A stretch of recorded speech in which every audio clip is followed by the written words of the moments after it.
1 year ago today, I quit my job working in Big Law to become a full-time content creator. Let's talk about it. So to get to where we are now, we have to go back to spring of 2022. I had just graduated from Tulane University with a double major in English and Communications, a 3.946 GPA, and magna cum laude Latin honors. By the end of my senior year, I was a member of the Phi Beta Kappa Honor Society, the senior editor of the Crescent, Tulane Student Magazine, and the vice president of my frat, Zeta Beta Tau. So after graduating from Tulane, I was lucky enough to land a job working as a paralegal at Kirkland & Ellis, one of the top law firms in the country. As you can see, I was incredibly nervous during the interview process, but I got the job and was placed into their investment funds group. Over the next 2 years, I would spend many late nights in the office and my weekends studying for the LSAT while still trying to see all my friends who lived in the city. Truthfully, I was miserable. I was regularly working until midnight, living paycheck to paycheck, and creatively, I was unfulfilled. After working for a year and a half at Kirkland, I posted my first TikTok in January of 2024. These were just silly videos filmed in my flex bedroom in my Murray Hill apartment as a way for me to have some fun after my workday ended. And next thing I knew, I was consistently getting a lot of views on every video. Soon it got to the point where it felt like I was working 2 jobs.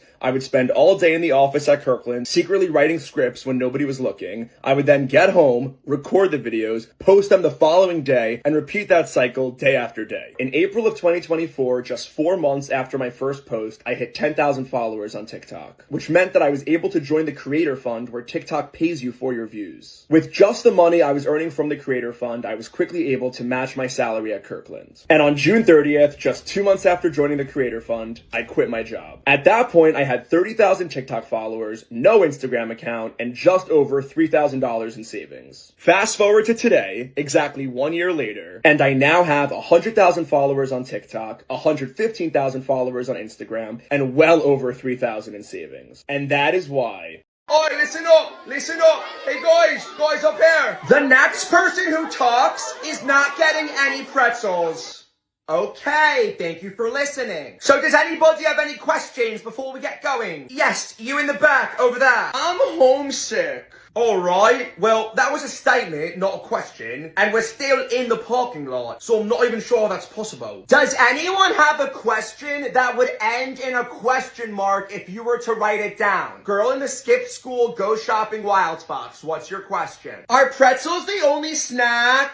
Correct, unless you're gluten-free, in which case we have gluten-free pretzels. So there's no crispy rice or anything like that? Crispy what? Oh, she is going to hate this summer. Any other questions? Boy in the Boogie Cousins jersey, what's going on? I'm car sick. Wait, what? The bus hasn't even started moving yet.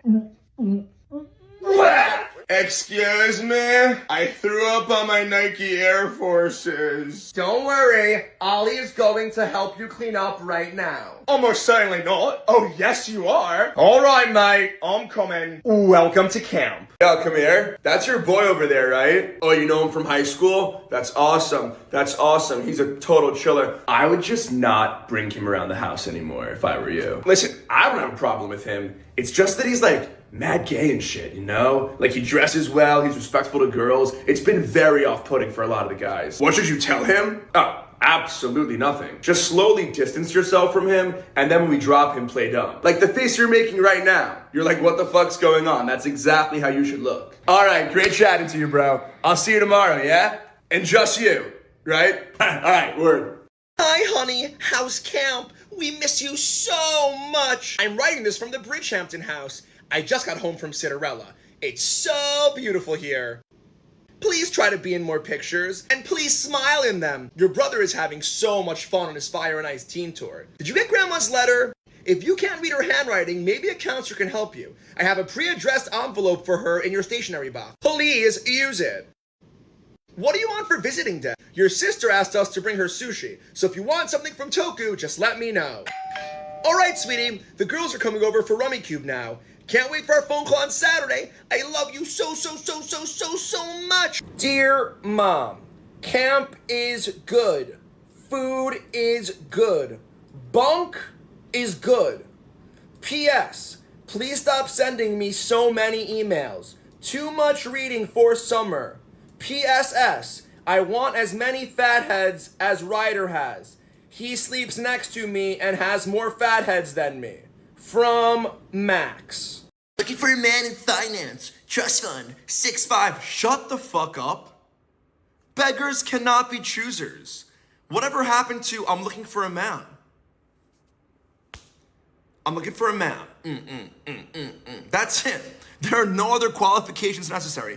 I am looking for a man. All you delusional women out there, finance, trust fund, 6'5", blue eyes. First of all, I bet you he's freaking anti-Semitic right off the bat. Second of all, shut up. Shut up.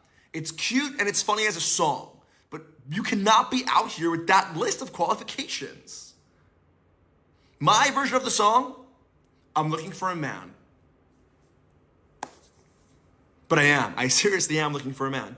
So, let me know.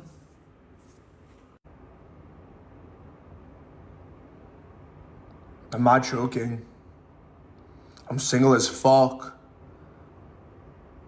It's an honor to be here. I'm just so excited to go to all the Mets games, Broadway shows, and catered-in lunches. I'm working on those red lines right now. Yeah, I'll send the DocuSign over to the client by EOD. In-office happy hour, here I come. What were my billables this week? Let me just check Carpe Diem. Right now I'm at 42 hours. Yeah, well, it's only Wednesday, so, you know. Yeah, so listen guys, there's no need to reinvent the wheel here. Pass what you can down to the paralegals and just have them mark it down as non-billable. You know what, why don't we talk this over at lunch? I'll have my PA make us a rest somewhere good, maybe Avra or Nobu. Alright, same to you, looking forward to it. What a prick.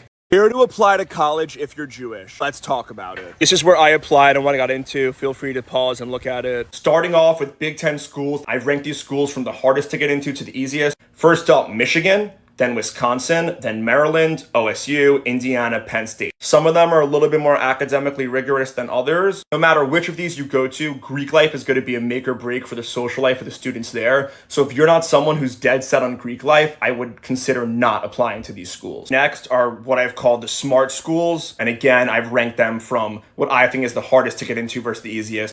First up, we have Penn, then Duke, Cornell, Vanderbilt, UCLA, Emory, Northwestern, but Northwestern's Big Ten. I know, but it's just more smart school vibes to me. Wash U and USC. Side note, I think any Ivy League school is going to have a fair Jewish population. If you're someone who got a 34 and up on the ACT, these schools could be for you. Although schools are test optional now, so I don't even know if that's even true. Next up, we have what I call warm party schools. First up, Texas, then Tulane, which is where I went, Roll Wave, UF, Miami, and Arizona. I think a lot of Jewish people end up in the Northeast and all those schools are kind of cold. If you see yourself in that darty all year round kind of environment, I think all of these are great options. For the remaining schools, couldn't really think of a cohesive category, so I just called it random. Again, hardest to least hard.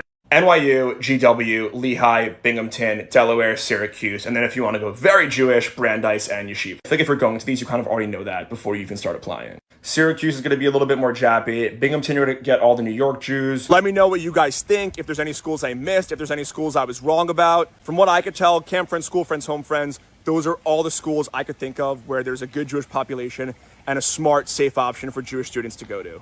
How to successfully rush a frat when you're gay, coming from a gay guy who is the vice president of his frat. First piece of advice, know yourself. If you're someone who hasn't really had a lot of guy friends in high school, a frat might not be for you. And I mean that nicely. Frats are usually gonna be all straight guys, so make sure that that's an environment you see yourself succeeding in. Second piece of advice, be yourself. When I was rushing, brothers in the frat would always try to talk to me about sports. It's a frat, that makes sense. But instead of giving half-assed answers about a topic that I wasn't sure of, I just said, I'm so sorry, but I don't give a fuck about sports, and I initiated a different conversation for us to have.